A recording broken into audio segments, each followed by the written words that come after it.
আজকের খুতবা শয়তানের দুটি আক্রমণ কৌশল নিয়ে। আমরা গত কয়েক সপ্তাহ যাবৎ মানব সৃষ্টির ইতিহাস নিয়ে কথা বলছিলাম, আর যখন আমাদের মূল আলোচনায় সূরা আরাফের আয়াতগুলো আসবে তখন আমরা এই ব্যাপারে কথা বলতে থাকব। আমি আপনাদের উৎসাহিত করব নিজে নিজে এই 7 নম্বর সূরা অধ্যয়ন করার জন্য। আদম সৃষ্টির এই ঘটনাটি সূরার একেবারে প্রথম দিকে আলোচনা করা হয়েছে। 20 থেকে 26 নম্বর আয়াতে পৌঁছলেই ঘটনার বর্ণনা পেয়ে যাবেন। এমনকি এর পূর্বেও এসেছে, তাই বেশি কিছু আপনাদের পড়তে হবে না।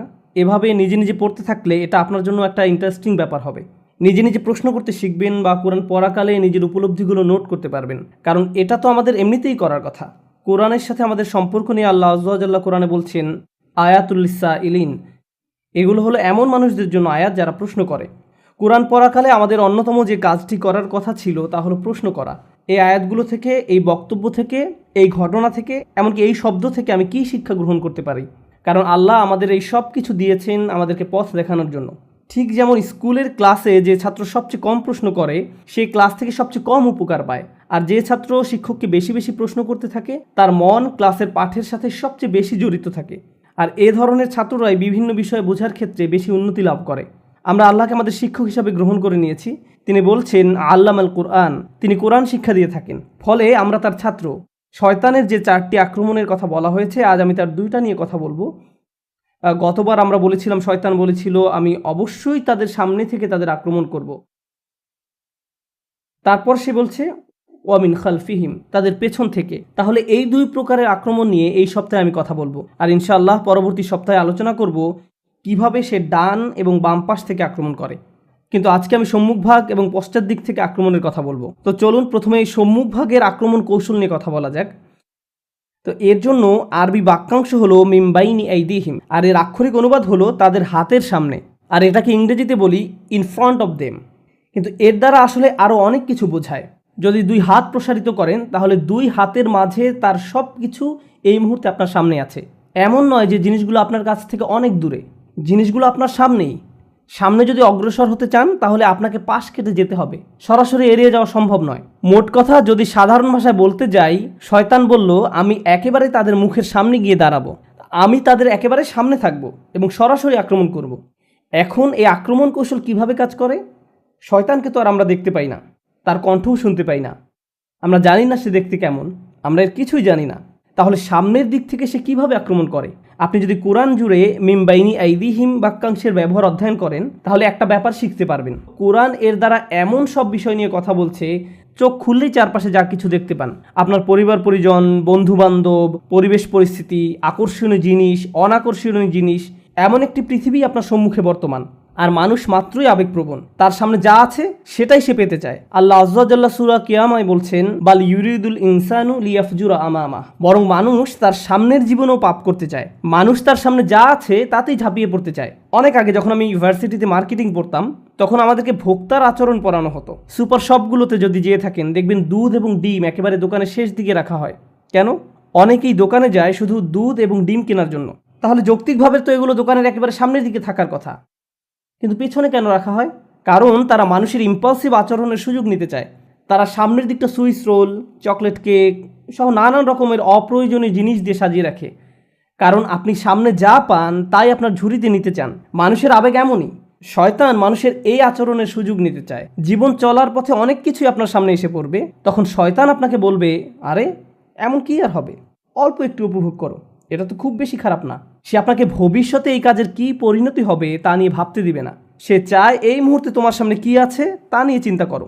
আজকের দিনে ব্যাপারটা উপলব্ধি করা আরও অনেক সহজ, কারণ আমরা ডিজিটাল যুগে বাস করি। যা কিছুই আপনি দেখতে চান, যার দিকেই আপনি তাকাতে চান, শুনতে চান, ক্রয় করতে চান, সবই আপনার আঙুলের আগায়। তাৎক্ষণিকভাবে জিনিসগুলো আপনি পেতে পারেন। এমনকি যদি কোথাও যেতে চান এই মুহূর্তেই গাড়ি নিয়ে বের হতে পারবেন। আপনার মাথায় যে চিন্তায় আসে না, যে আকাঙ্ক্ষায় বাস্তবায়ন করতে চান না কেন, আপনি সাথে সাথে তার পিছনে ছুটতে পারেন। পরিণতি নিয়ে ভাবতে চান না।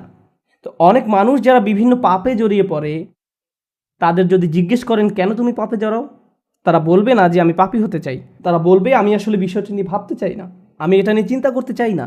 আপনি যদি তাদেরকে এর পরিণতি মনে করিয়ে দিতে চান, তারা বলবে আমাকে এসব নিয়ে ভাবতে বলো না। এমন অনেক ডাক্তারের কথা জানি যারা ইমার্জেন্সি রুমে চাকরি করেন, তারা শুক্রবার রাতে বহু বাজে ঘটনা দেখতে পান। মানুষ তাদের প্রাত্যহিক জীবনের সমস্যা থেকে বেরিয়ে এসে একটু মুক্তি পেতে চায়, তাই তারা শুক্রবার রাতে মদ পান করে। তারপর ইমার্জেন্সি রুমে আপনি যেসব ভয়ানক দৃশ্য দেখতে পান তার অনেকগুলো এই মদ পানের সাথে সরাসরি জড়িত। কারণ এই মানুষগুলো চিন্তা করতে চায় না যে আমার আগে বহু মানুষের জীবন নষ্ট করেছে এই মদ। না, আমি এটা নিয়ে ভাবতে চাই না, আমার ক্ষেত্রে এমনটি ঘটবে না। আমি শুধু এই মুহূর্তে মজা পেতে চাই, আমি এখন মাতাল হতে চাই, ফলাফল নিয়ে ভাবতে চাই না। আর শয়তান আপনার কাছ থেকে প্রথমে এটাই আশা করে, আপনার সামনে যা আছে তার মাঝেই ঝাঁপিয়ে পড়তে আপনাকে প্ররোচনা দিবে।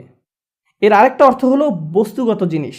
অন্য কথায় সে চায় আমরা যেন এমন সব জিনিস নিয়ে আচ্ছন্ন হয়ে পড়ি যা দৃশ্যমান।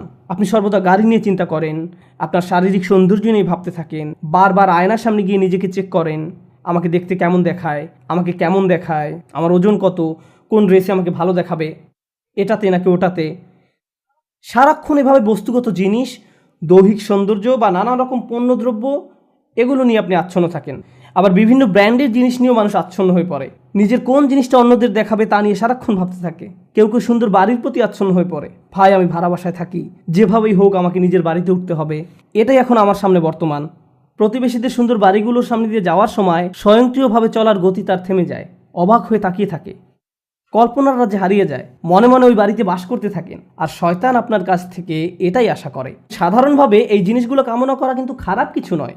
আর একটা ব্যাপার স্মরণে রাখার জন্য আপনাদের মনোযোগ আকর্ষণ করছি। সূরাতুন নাসে আল্লাহ আমাদেরকে শয়তান সম্পর্কে বলছেন, আল্লাযী ইউওয়াসউইসু ফি সুদুরিন নাস। সে মানুষের বুকের মধ্যে কুমন্ত্রণা দেয়। মানুষের আবেগ অনুভূতি প্রকাশ করতে আরবিতে সুদূর শব্দটির ব্যবহার দেখা যায়। আল্লাহ বলছেন ওয়ায়াশফি সুদুরা কওমি মুমিনিন, এবং মুসলমানদের বুকসমূহ শান্ত করবেন। আল্লাহ বলছেন ওয়ায়াশফি সুদুরা কওমি মুমিনিন, মুমিনদের বুকসমূহ শান্ত করবেন, অর্থাৎ অন্তরসমূহ শান্ত করবেন। এর মানে হলো আল্লাহ যখন সদর বা বুক শব্দটি ব্যবহার করেন, তিনি এর দ্বারা আমাদের আবেগও বুঝিয়ে থাকেন। আমরা যে রাগ করি এটিও আমাদের বুকের অংশ, কান্না বুকের অংশ, ভালোবাসা বুকের অংশ, লোভ বুকের অংশ। এভাবে আপনি আমি যত রকমের অনুভূতির অভিজ্ঞতা লাভ করি এর সবগুলোই বুকের অংশ। যখন আমরা অন্য কিছুর প্রতি আকৃষ্ট হয়ে পড়ি এটাও আমাদের বুকের অংশ। যখন আমরা কুৎসিত কোনো কিছু থেকে মুখ ঘুরিয়ে ফেলি সেটাও আমাদের বুকের অংশ। অলসতা বুকের অংশ, উৎসাহ উদ্দীপনাও আমাদের বুক থেকে আসে। এর দ্বারা এটাও বোঝায় যে আমাদের ভেতরে আল্লাহ যত রকমের আবেগ অনুভূতি দান করেছেন, রাগ, ভয়, সুখ, এই অনুভূতিগুলোই আমাদের সংজ্ঞায়িত করে। এগুলো সবই প্রকৃতিগত এবং শয়তান এগুলোর সুযোগ গ্রহণ করে। সে আপনার রাগ হওয়ার অনুভূতিকে ব্যবহার করে আপনাকে কষ্ট দিবে, সে আপনার সুখ অনুভূতিকে ব্যবহার করবে আপনাকে পথভ্রষ্ট করার জন্য, সে আপনার অলসতাকেও আপনার বিরুদ্ধে ব্যবহার করবে, আপনার দুঃখের অনুভূতির মাধ্যমে আপনাকে পথভ্রষ্ট করতে চাইবে। কিন্তু সে জানে কিভাবে আপনাকে প্রভাবিত করতে হয়, কিভাবে আপনাকে দিয়ে এমন কিছু অনুভব করাতে হয় যা আপনার অনুভব করার কথা নয়, এবং কিভাবে অতিরিক্ত মাত্রায় তা করতে হয়। এটা সত্য যে সবাই সুন্দর কিছুর প্রতি আকৃষ্ট হয়, কে সুন্দর বাড়িতে বাস করতে চায় না। প্রকৃতপক্ষে আল্লাহ আমাদেরকে জান্নাতে বড় বড় ম্যানশন দেওয়ার কথা বলছেন, সুন্দর সুন্দর বাগান দেওয়ার কথা বলেছেন, ঝর্ণার কথা বলেছেন। আমরা এই দুনিয়াতে যদি এগুলোর প্রতি আকৃষ্ট না হতাম তাহলে পরকালেরগুলোর জন্য আমরা আকৃষ্ট হব কেন? দুনিয়াতে এগুলোর প্রতি আকর্ষণ থাকার কারণেই তো জান্নাতকে এতটা আবেদনময় মনে হয়। তাই সুন্দর জিনিসের প্রতি আকৃষ্ট হওয়া আমাদের প্রকৃতিগত। শয়তান কি করতে চায়? শয়তান এই অনুভূতির ভারসাম্য নষ্ট করতে চায়। আমি অমুক জিনিসটি পাওয়ার জন্য যা যা করার সবই করব, আমি এর পরিণতি নিয়ে ভাবতে চাই না, এটা আমার সামনে, আমি এখনই এটা চাই। এর বিপরীতে আল্লাহ কি অফার করছেন তা ভালোভাবে বোঝার জন্য আপনাদের নিকট একটা উপমা উপস্থাপন করতে চাই। কেউ যদি আপনার কাছে এসে এভাবে প্রস্তাব দেয়, দেখো আমার কাছে একটা বাড়ি আছে, এই হলো তার ছবি, খুবই সুন্দর ম্যানশন, এর সামনে সমুদ্র সৈকত আছে, এটি একটি টিলার উপরে অবস্থিত, বাড়ির সামনের দৃশ্য অসাধারণ সুন্দর, ভেতরের ডিজাইনও তুমি যেমন চাও ঠিক সেই রকম, তুমি যা চাইতে তার সবই এই বাড়িতে আছে। এই বাড়ির দাম কয়েক মিলিয়ন ডলার, কিন্তু আমি তোমার কাছে এটি মাত্র $200 বিক্রি করব। তো প্রথমত আপনি এটি বিশ্বাস করবেন না, না আপনি এটি আমার কাছে $200 বিক্রি করবেন না। এরপর সে তার প্রস্তাবটি বিস্তারিত ব্যাখ্যা করে বলল, দেখো আমি গ্যারান্টি দিচ্ছি আমি তোমার কাছে এটি $200 বিক্রি করব, কিন্তু একমাত্র শর্ত হলো ঠিক 15 বছর পরে তোমার নিকট এটি হস্তান্তর করা হবে, তুমি এখন এটির দখল পাবে না। $200 কিন্তু তোমাকে এখনই দিতে হবে, বাড়ির মালিকানা পাবে 15 বছর পর। এই কথা শোনার পর আপনি কোনোভাবেই এই প্রস্তাবে আর রাজি হবেন না, আপনার কাছে মনে হবে এটি একটা প্রতারণা। আল্লাহ আমাদেরকে ঠিক এরকমই একটি প্রস্তাব দিচ্ছেন, এই হলো জান্নাত, এতে যেতে বেশি কিছুর দরকার নেই, আমি তোমাদের কাছে অনেক কিছু চাচ্ছি না, কিন্তু তোমরা এখন যেতে পারবে না। বিপরীতে শয়তান এসে বলে, আমি তোমাদেরকে জান্নাত দিতে পারবো না, আমি তোমাকে এর চেয়ে অনেক কম দিব, কিন্তু ব্যাপারটা হলো আমি তোমাকে এই মুহূর্তে দিব, জাস্ট এখনই এই আনন্দ নিয়ে নাও, এটি অনেক সহজ, আমাকে তোমার কিছুই দিতে হবে না। এভাবে সে তাৎক্ষণিক ভোগের প্রস্তাব দেয়। আপনাদের মধ্যে যারা ব্যবসা করেন তাদের উদ্দেশ্যে বলছি, কেউ এসে যদি আপনাকে বলে আমি তোমার থেকে এই মালামাল কিনতে চাই, কিন্তু আমি পরের মাসে টাকা দিব, ঠিক তখন অন্য একজন এসে বলল আমিও তোমার এই মালামাল কিনতে চাই আর আমি তোমাকে এখনই সব টাকা নগদ দিব, আমাকে 10% ডিসকাউন্ট দাও। নগদ প্রস্তাবেই রাজি হবেন। আমি টাকার জন্য আরও 1 মাস অপেক্ষা করতে চাই না। মানুষ তুহিব্বুন আল আজিলাহ, তড়িৎ পাওয়া যায় এমন জিনিসকে ভালোবাসে। শয়তান এর সুযোগ গ্রহণ করে, সে আপনাকে উত্তেজিত করে তুলবে। তোমাকে অপেক্ষা করতে হবে কেন? তোমাকে কেন ধৈর্য ধরতে হবে? তুমি যদি চাও এখনই জিনিসটা পেতে পারো, তুমি কি সুখ পেতে চাও না? সে এভাবে আপনার সামনে এসে দাঁড়াবে।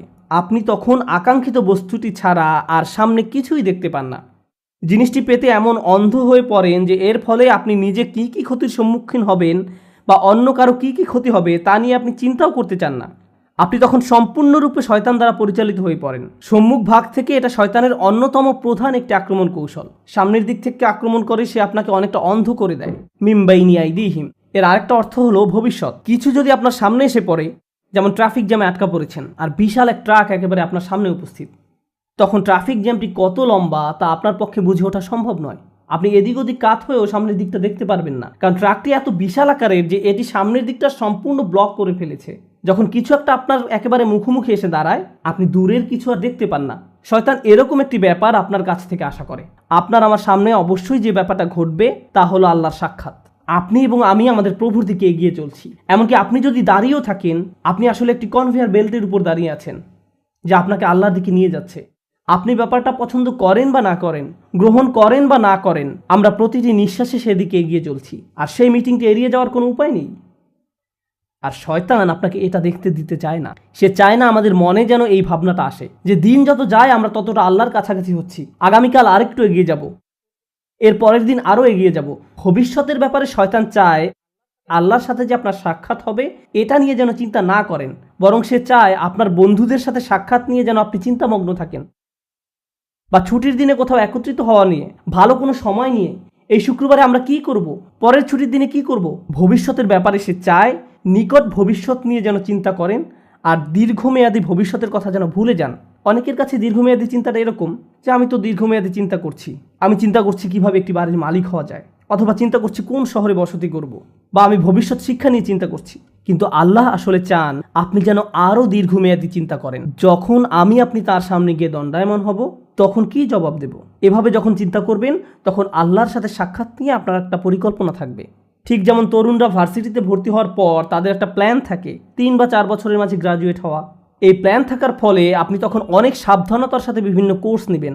এই সেমিস্টারে কোনটা কোনটা নেবেন, পরের সেমিস্টারে কোনটা কোনটা নেবেন, এখন আপনার কাছে কত ক্রেডিট আছে, কোন কোন কোর্সগুলো ঢিলে ঢালাভাবে করলেও হবে, এই সকল ব্যাপারে আপনার সুচিন্তিত একটি পরিকল্পনা থাকে।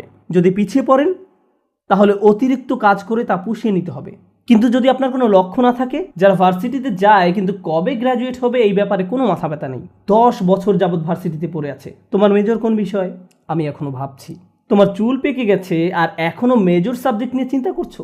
এরকম উদ্দেশ্যহীন মানুষও রয়েছে। শয়তান মানুষের এমন উদ্দেশ্যহীন জীবনই পছন্দ করে। সে চায় আপনি যেন উদ্দেশ্যহীন জীবনযাপন করেন। আর যে লক্ষ্যটি আল্লাহ আমাদের সামনে ঠিক করে রেখেছেন তা হলো তার সাথে সাক্ষাৎ। যদি এই লক্ষ্যটি আপনার সামনে থাকে তাহলে জীবনে যে কোনো সিদ্ধান্ত নেওয়ার সময় আপনি চিন্তা করবেন, যখন আমি আল্লাহর সাথে সাক্ষাৎ করব, পরবর্তী সিদ্ধান্তটি নেওয়ার পূর্বে আমাকে আল্লাহর জিজ্ঞাসাকে, আল্লাহর সাক্ষাৎকে সবসময় বিবেচনায় রাখতে হবে। কিন্তু শয়তান যদি এই লক্ষ্যটি দূর করে দিতে পারে তাহলে আমার মাথায় এই চিন্তাটি আসেও না। আমরা তখন যা ইচ্ছা তাই করি। আল্লাহর চিন্তা আমাদের মাথা থেকে দূর হয়ে গেছে, কারণ শয়তান আপনার সামনে একটি আবরণ তৈরি করে দিয়েছে। ফলে আপনি আপনার সামনের অবশ্যম্ভাবী গন্তব্যের ব্যাপারে অন্ধ হয়ে পড়েছেন। শয়তান চায় আপনি যেন ভবিষ্যৎ নিয়ে উদ্বিগ্ন থাকেন। সার্বক্ষণিক উদ্বেগ যেন আপনাকে তাড়া করে ফিরে। আমার ছেলে কি করবে, সে কি অবাধ্য হয়ে পড়বে, আমার মেয়ে কি করবে, আমার স্বামী কি করবে, আমার স্ত্রী কি করবে। আপনি এভাবে অন্যদের নিয়ে সবসময় উদ্বিগ্ন থাকেন, তারা কি করবে, যেন তাদের দায়িত্ব আপনার উপর বা আপনি তাদের নিয়ন্ত্রণ করেন। আমরা নিজেদেরকে ভালোভাবে নিয়ন্ত্রণ করতে পারি না, অথচ মনে করি যেন আশপাশের সব কিছুই আমরা নিয়ন্ত্রণ করতে পারবো, তাদের ভবিষ্যৎ কি হবে তাও নিয়ন্ত্রণ করতে পারবো। আপনি এমন অনেক মায়ের সন্ধান পাবেন দুশ্চিন্তা একেবারে মরে যাচ্ছেন যে আমার মেয়ের কেন বাচ্চা হচ্ছে না, তার কখন বাচ্চা হবে, সে তাকে ফোন করে এভাবে, আল্লাহ চায় তোমার জন্য একটি বাচ্চা হয়। আল্লাহ তার জন্য সন্তান চায় না, আপনি চাচ্ছেন। আমি জানি না আপনি আল্লাহর কাছ থেকে কোনো ইমেল পেয়েছেন কিনা যে তাকে এভাবে বলছেন। এভাবে চরম আকাঙ্ক্ষিত পার্থিব জিনিসটি আপনার অন্তরে সবসময় জায়গা দখল করে রাখে। ফলে ভবিষ্যতের চিন্তা বলতে শুধু এটাই বুঝেন আমার অমুক জিনিসটি নেই, আমার তো এটা নেই, আমার এটার জন্য অপেক্ষা করছি, আমি জানি না কেন এটা পাচ্ছি না। জিনিসটি পাওয়ার জন্য এভাবে আপনি সম্পূর্ণ আচ্ছন্ন হয়ে পড়েন, পুরোপুরি ব্যাকুল হয়ে পড়েন। শয়তান চায় এভাবে সম্পূর্ণভাবে যেন আপনি আচ্ছন্ন হয়ে পড়েন। কারণ যদি এমনটা করেন, প্রথমত আল্লাহ আপনাকে যা দিয়েছেন তাতে সুখী থাকবেন না, দ্বিতীয়ত সহজেই ভুলে যাবেন যে যিনি সব কিছু নিয়ন্ত্রক তিনি হলেন আল্লাহ। আমি আসলে আমার সন্তানদের নিয়ন্ত্রণ করি না। একটি নির্দিষ্ট বয়সে পৌঁছানোর পর তারা যা কিছু করে তা তাদের এবং আল্লাহর মাঝে। সর্বোচ্চ আমি যা করতে পারি তা হলো উপদেশ দেয়া, তাদের সিদ্ধান্ত একান্তই তাদের। যদি আমাদের রাসূলুল্লাহ সাল্লাল্লাহু আলাইহি সাল্লাম তার নিজ কন্যা ফাতেমার দিকে ফিরে বলতে পারেন, হে মুহাম্মাদের মেয়ে ফাতিমা, আল্লাহকে ভয় করো, আমি তোমাকে আল্লাহ তাআলার পাকড়াও হতে রক্ষা করতে পারবো না, তোমাকে সাহায্য করার মতো কোনো সামর্থ্য আমার থাকবে না, তিনি এটাই তার নিজের মেয়েকে বলেছেন।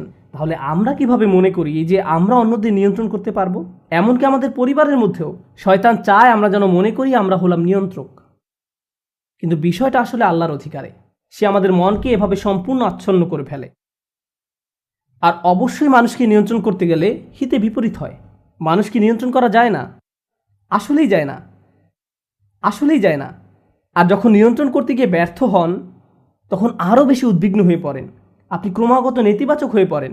আর আপনি যখন সম্পূর্ণ নেতিবাচক হয়ে পড়েন, তখন আপনার পক্ষে কৃতজ্ঞ হওয়া অসম্ভব হয়ে পড়ে। খেয়াল করে দেখুন আয়াতটি কীভাবে শেষ হয়েছে। আপনি তাদের অধিকাংশকেই কৃতজ্ঞ পাবেন না। তারা সবসময় নেতিবাচক চিন্তা করবে, আমার চাকরির কি হবে, টাকা কোথায় পাবো, এটা কোত্থেকে আসবে, ওটা কোত্থেকে আসবে, স্বাস্থ্যের কি হবে, বাচ্চাদের কি হবে, অমুক অমুক ব্যাপারে কি হবে, যদি তারা জেনে যায়, যদি এমনটা ঘটে, যদি সে কিছু বলে বা যদি তিনি কিছু করেন। আর এসব তুচ্ছ ব্যাপার নিয়ে আপনি এতটা আচ্ছন্ন হয়ে পড়েন যে ভুলে যান আল্লাহ ভবিষ্যতের নিয়ন্ত্রক, আপনি আমি এর নিয়ন্ত্রক নই। আমরা যে একটি ভালো দিন অতিক্রম করি, এটা এই জন্য নয় যে আমরা খুব ভালোভাবে প্ল্যান করে দিনটি কাটিয়েছি বা আমরা এটা অর্জন করেছি বা দিনটাকে নিয়ন্ত্রণ করে কাটিয়েছি। একমাত্র আল্লাহর কাছ থেকেই প্রশান্তি আসে। আমাদের শরীর যে সঠিকভাবে কাজ করছে এবং এখানে শুক্রবারে জুমার নামাজের জন্য যে এসে বসে আছি, আল্লাহ আমাদের এই শক্তি সামর্থ্য দিয়েছেন। আর আমরা এটা ভুলে যাই।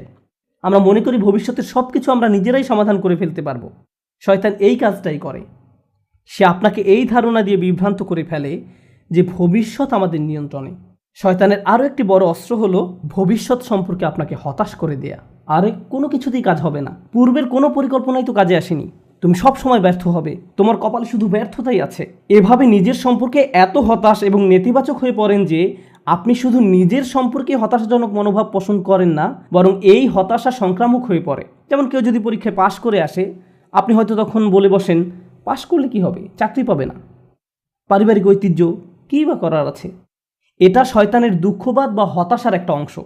সে আপনার কাছ থেকে এটাই আশা করে। কারণ কেউ যদি সবসময় এভাবে দুঃখ এবং হতাশায় নিমজ্জিত থাকে, তাহলে কিভাবে সে আল্লাহর প্রতি আশা ধরে রাখবে?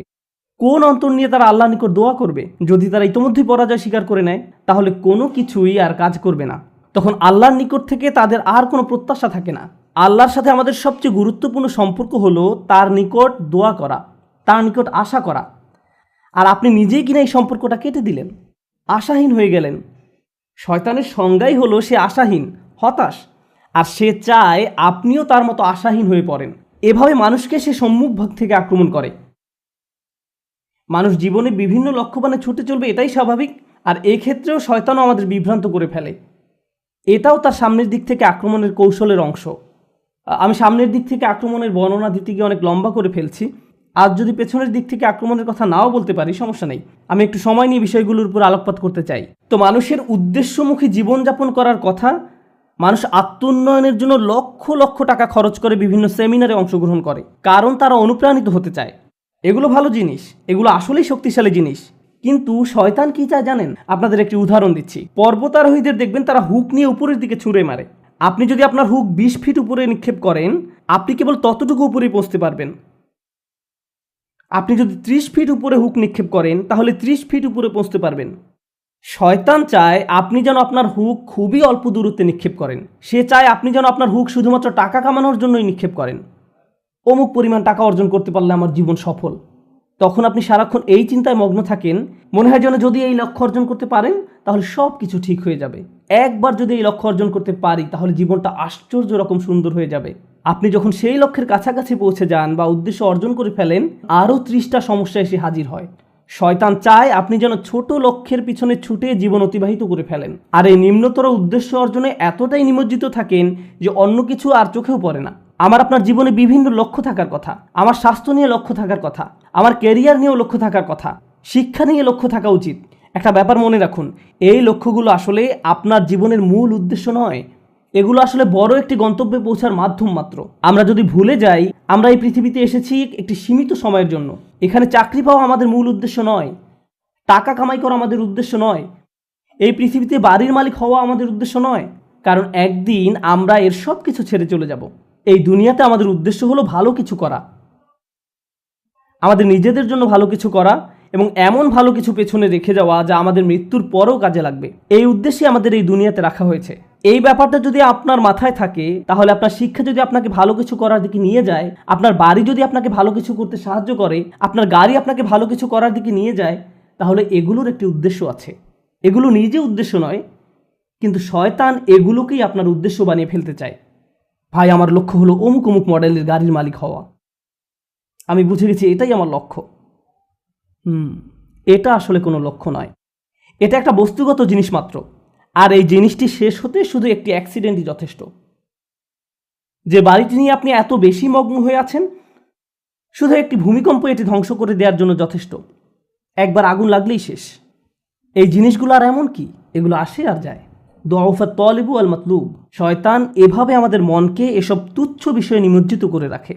এর ফলে আমরা ভুলে যাই যে আল্লাহ আমাদেরকে বৃহত্তর উদ্দেশ্য নিয়ে সৃষ্টি করেছেন, কিন্তু সে আমাদের সামনের দিকে থেকে আক্রমণ করে ক্ষুদ্র বিষয়ে আচ্ছন্ন করে রাখে। ফলে আমরা আমাদের সৃষ্টির উদ্দেশ্যের কথা ভুলে যাই। শয়তানের সামনের দিক থেকে আক্রমণ করা নিয়ে সর্বশেষ যে কথাটি বলতে চাই, আপনাদের অনেকের কপালে হয়তো সামনে অনেক টাকা আছে, আবার কারো কারোর জন্য জীবন হয়তো অনেক বড় বড় চ্যালেঞ্জ অপেক্ষা করছে, আল্লাহ জানেন। কারো কারো জীবন হয়তো অনেক সুখ অপেক্ষা করছে, আল্লাহ জানেন, আমরা জানি না। কিন্তু একটা বিষয় আমরা সবাই জানি, সবারই সময় রয়েছে। কারো হয়তো কয়েক সেকেন্ড, কারো হয়তো কয়েক বছর, কারো হয়তো কয়েক দশক সময় হাতে আছে। কিন্তু একটা ব্যাপারে আমরা নিশ্চিত যে আমাদের সবারই হাতে সময় আছে। শয়তান যখন আপনাকে সম্মুখ ভাগ থেকে আক্রমণ করে, সে চায় আপনি যেন আপনার সময়কে কোনো মর্যাদা না দেন। সে চায় ভালো কাজ করার সময় আসলে আপনি যেন এভাবে ভাবেন যে আরে ভাই, আমার হাতে এখন অনেক সময় আছে, ভালো কাজ করার জন্য এত তাড়াহুড়ার কি আছে। কিন্তু যদি প্রবৃত্তির কোনো কামনা চরিতার্থ করতে হয় তাহলে সাথে সাথে করতে হবে। প্রতিবার নামাজের সময় আপনার সাথে ঠিক এমনটাই ঘটে।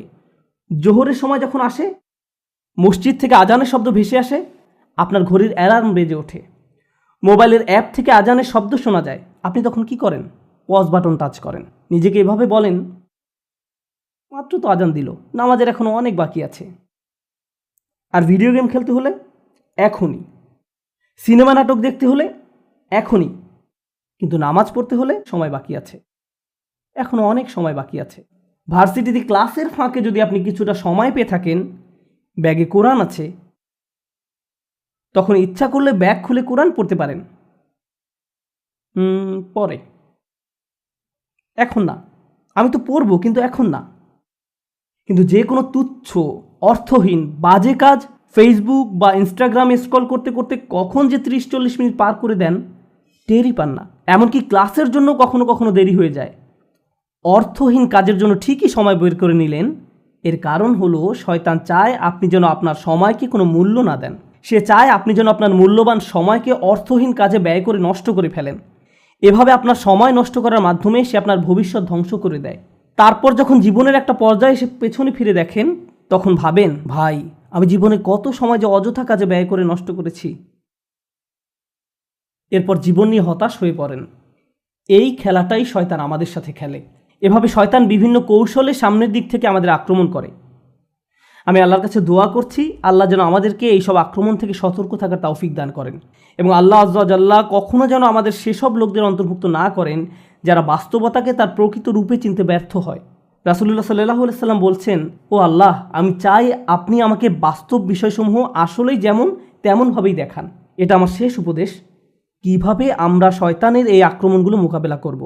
প্রথমে এগুলো শনাক্ত করতে হবে, তারপর আমাকে আপনাকে ক্রমাগত বাস্তব বিষয়গুলোর প্রকৃত রূপ খতিয়ে দেখতে হবে। আমাদের মোবাইলের অ্যাপগুলো চালাতে গেলে আমরা শুধু ইউজার ইন্টারফেস যেমন গ্রাফিক্স, মেনু ইত্যাদি দেখতে পারি, কিন্তু এগুলো আসলে প্রকৃত অ্যাপ নয়। এর পেছনে সোর্স কোড আছে, আপনি সেই কোড দেখতে পান না। আপনি শুধু ফ্রন্ট এন্ড দেখতে পান। ঠিক তেমনি বাস্তব জগতে যা কিছু দেখতে পান তা শুধু উপরের অংশ দেখতে পান, শুধু কভার দেখতে পান, কিন্তু এর পেছনে অন্য আরেক বাস্তবতা রয়েছে, এর পেছনে ইঞ্জিন রয়েছে। সমস্যা হলো আমরা কোনো কিছুর বাহ্যিক রূপ দেখে এর মূল্যায়ন করি, এর পেছনে যা আছে সেটাই যে আসলে মূল্যবান আমরা তা জানার চেষ্টাও করি না। কোরআন এই কাজটাই করে। কোরআন শুধু এই দুইটি চোখ দিয়ে দেখতে বলে না, এখানেও আরও এক সেট চোখ রয়েছে। লাহুম আয়ুনুন লা ইউবসিরুনা বিহা, তাদের চোখ রয়েছে কিন্তু তা দ্বারা তারা দেখে না, অর্থাৎ তারা আসল রূপ দেখে না, তারা শুধু বাহ্যিক ব্যাপারটা দেখে। আমাদেরকে অন্তর্চক্ষু দিয়ে তাকাতে হবে যা প্রকৃত রূপ দেখতে পারে। যদি এমনটা করতে পারেন তাহলে যেভাবে আপনি সময় ব্যয় করেন, বিভিন্ন বিষয় নিয়ে চিন্তা করেন, বিভিন্ন জিনিসের মূল্য দিয়ে থাকেন, বিভিন্ন জিনিসকে গুরুত্ব দিয়ে থাকেন, তার সব কিছুই পরিবর্তিত হতে শুরু করবে। কারণ দিন শেষে আল্লাহর সাথে সাক্ষাৎ করার পূর্বে আমাদের হাতে জীবনের যে অংশটুকু বাকি আছে তার মূল ব্যাপার হলো ইউনাব্বাউল ইনসানু ইয়াউমা ইযিন বিমা কদ্দামা ওয়া আখার। কিয়ামতের দিন মানুষকে জিজ্ঞাসা করা হবে কোনটাকে তুমি প্রাথমিক পর্যায়ে গুরুত্ব দিয়েছো আর কোন ব্যাপারটাকে দ্বিতীয় পর্যায়ভুক্ত মনে করেছো। সবকিছুর মূল কথা এটাই, আমি আপনি যত সিদ্ধান্ত নিয়েছি তাতে কোনটাকে প্রায়োরিটি দিয়েছি আর কোনটাকে ফেলে রেখেছি। আর শয়তান এখানেই ঝামেলা তৈরি করতে চায়। সে আমাদেরকে ভুল ব্যাপারে অগ্রাধিকার দিতে প্ররোচিত করে। সে চাইবে আমরা যেন সত্যিকারের গুরুত্বপূর্ণ কাজটা ফেলে রাখি। আমরা দোয়া করি আল্লাহ যেন আমাদেরকে সেসব মানুষের অন্তর্ভুক্ত করেন যারা কাজের ক্ষেত্রে সঠিক অগ্রাধিকার নিশ্চিত করতে পারে, এবং শয়তানের কুমন্ত্রণা যেন আমাদেরকে আমাদের উদ্দেশ্য থেকে বিচ্যুত করে না দেয়। বারাকাল্লাহু লি ওয়া লাকুম ফিল কুরআনিল হাকিম ওয়া নাফা'নি ওয়া ইয়্যাকুম বিল আয়াতি ওয়াজ যিকরিল হাকিম।